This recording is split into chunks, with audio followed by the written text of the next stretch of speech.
I'm Lynn. I'm a child psychiatrist and a relief worker, and I've spent most of my professional life working in places like this refugee camp on the Somali border. But in 2015, I found that refugees were arriving in Northern Europe, and I decided to get in my car and drive over and see what was going on. I arrived to find a scene like this. Worse than that Somali border, worse than Balakot after the Pakistan earthquake, worse than northern Chad after the genocide in Darfur.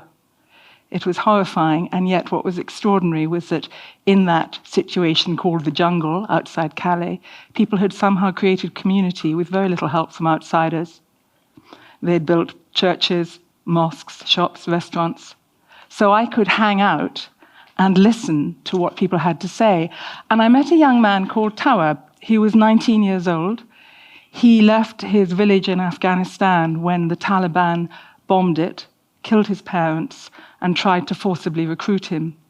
He was 10 at the time, he'd spent the next 9 years wandering Europe, and now decided to ask the French government to repatriate him to Afghanistan. Why? I asked him. And this is what he told me.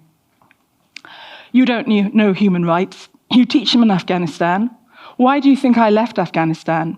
Because if I had not, they would have forced me to join a group. It was the only way to survive. There are no human rights there.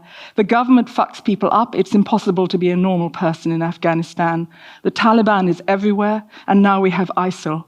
In Italy, I was in a camp for 14 months, but what can I do with asylum in Italy when there's no work, no housing, no benefits? And yes, I know it's the same in the UK. I know that now. That's why I'm going back.